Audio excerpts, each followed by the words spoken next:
Muito bem. Vamos continuar as questões sobre os dois primeiros módulos, módulo competência tributária e tributo. Vamos para a questão número 42. Vamos lá, conhecer o enunciado.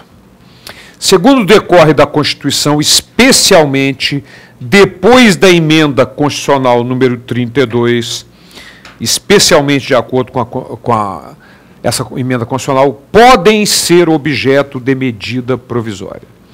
Então vamos lá. Normas sobre limitações constitucionais ao poder de tributar. Minha gente, o artigo 62, com seus parágrafos do artigo 62 da Constituição, determina que medida provisória não pode ser criada para regular matérias reservadas à lei complementar federal.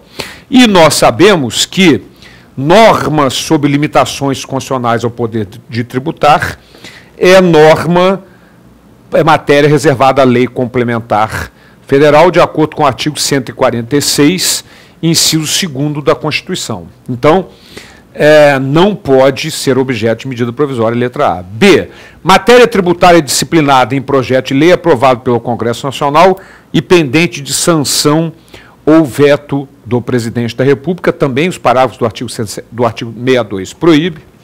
C, majoração de imposto de renda quando, embora convertido em lei no mês de janeiro seguinte, tenha sido aprovado antes do início do exercício em que será cobrada. Então, veja só, majoração do imposto de renda quando convertido em lei no mês de janeiro seguinte, tenha sido aprovada antes do início do exercício em que será cobrada. Voltando para mim aqui. Cuidado que o artigo 62, parágrafo 2º da Constituição, determina que, em se tratando de impostos, eles só poderão ser cobrados no exercício seguinte se convertidos em lei no exercício anterior. Aqui não, foi convertido em lei em janeiro do ano seguinte. Então, não pode ser cobrado. Ok? Voltando para lá. Letra D, aquela que constitua reedição na mesma sessão legislativa também não pode.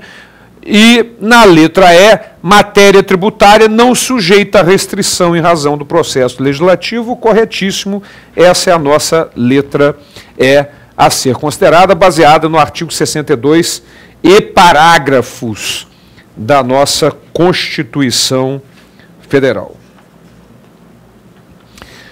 Muito bem. Minha gente, agora nós vamos ver uma questãozinha daquelas de levantar moral. Né? Questão fácil, questão de competência. Né? Quais são os impostos de competência dos estados? O IPVA, Imposto sobre Propriedade de Veículos Automotores, o ITCD, Imposto sobre Transmissão, Causa-Mortes e Doação de quaisquer bens ou direitos a eles relativos, e o nosso ICMS, Imposto sobre Circulação de Mercadorias e Prestações de Serviço de Transporte Interestadual ou Intermunicipal e Serviço de Comunicação, ainda que iniciados no exterior.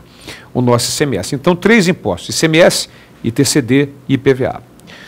Com base nisso, vamos dar uma olhadinha nessa próxima questão. Vamos lá.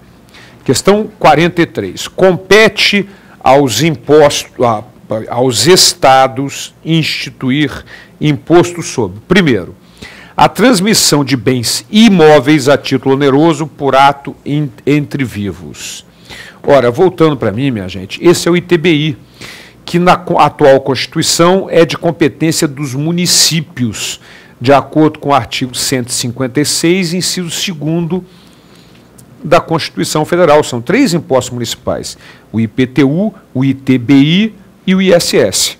A diferença é muito simples. O ITCD estadual incide sobre a transmissão, causa, mortes e doação de quaisquer bens ou direitos a eles relativos. E o ITBI é um imposto sobre transmissão onerosa por ato intervivos de bens imóveis, não somente imóveis, ou direitos a eles relativos de competência dos municípios. O nosso ITBI. Então, não é de competência do Estado. Vamos adiante. Opção C. A Constituição de direitos reais de garantia incidente sobre imóveis. Não, direitos reais de garantia seriam de competência municipal, do ITBI, mas a Constituição veda a incidência do ITBI sobre transmissão de direitos reais de garantia, de acordo com o artigo 156, inciso 2º da Constituição. Letra D de dado, a transmissão de bens imóveis a título gratuito. Ótimo, doação, é exatamente isso aí. É o nosso ITCD, voltando para mim, Imposto sobre Transmissão, Causa Morte e Doação de quaisquer bens ou direitos a eles relativos, ITCD, de competência dos Estados e Distrito Federal. Portanto, vamos voltar lá para o exercício, está lá a letra D. Mas vamos ver a última. A transmissão a título oneroso de bens móveis por natureza ou semoventes, não.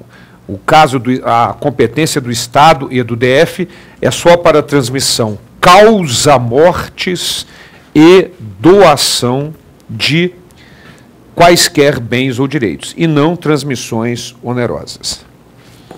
Legal? É ou não é uma questãozinha para levantar a moral? É, para levantar a moral. Minha gente, eu volto a insistir. Essas são todas questões de provas, adaptadas naturalmente, mas muito cuidado. Você não aprova, você tem, sempre insisto com isso, em torno de 60% de questões fáceis, 30% de questões médias e 10% de questões difíceis. Ah, não, a minha foi muito difícil, porque bota 10, vai para 15% ou 18% de questões difíceis. É sempre nessa faixa. Então, as questões fáceis representam normalmente mais da metade da prova. E são questões que você não pode errar. Por mais óbvia que seja a resposta, leia com atenção, porque errar a questão fácil é fatal, porque todo mundo que vai passar vai acertá-las. Certo? Então há que se ter muito cuidado com as questões fáceis em prova. Vamos lá, próxima questão. Questão 44. Indique a opção que preenche corretamente as lacunas consideradas pertinentes disposições constitucionais. Bom, antes de continuarmos, essa questão diz respeito ao artigo 149 da Constituição, que determina que compete exclusivamente à União instituir contribuições sociais de intervenção no domínio econômico e do interesse de categorias profissionais ou econômicas. Muito bem, então vamos lá. As contribuições sociais e de intervenção no domínio econômico previsto no artigo 149 da Constituição. Dá uma paradinha e volta para mim. Já sabemos um macete para não errar essa questão. Hoje no Brasil, tudo que é importado do exterior é tributado de todas as formas possíveis. E a exportação não é tributada. Só pelo IE, imposto de exportação, que é uma mixariazinha desse tamaninho para meia dúzia de produtos. Certo? Só ele. Fora isso, não há incidência na exportação e nem de contribuições sociais e de CID, de intervenção no domínio econômico, sobre as receitas decorrentes de exportação. Então, vamos voltar para a questão. Eles incidirão, as contribuições CID sociais, incidirão ou não sobre receitas decorrentes de exportação? Não incidirão. E incidirão sobre a importação. Ok? Então, não incidirão e depois podendo incidir também sobre a importação. E a última. As contribuições de intervenção no domínio econômico, previsto no artigo 149, estão submetidas ao princípio da anterioridade. Portanto, a nossa questão nós estamos na questão 44, não é isso? Olha lá, vou marcar certinho aqui, Vitor. Letra B para mim, por favor. Porque a primeira é não incidirão sobre as receitas decorrentes de exportação, mas poderão incidir sobre importação e elas, naturalmente, estão submetidas ao princípio da anterioridade. Isso no artigo 149, parágrafo 2º da Constituição Federal. Voltando para mim aqui um detalhe importante.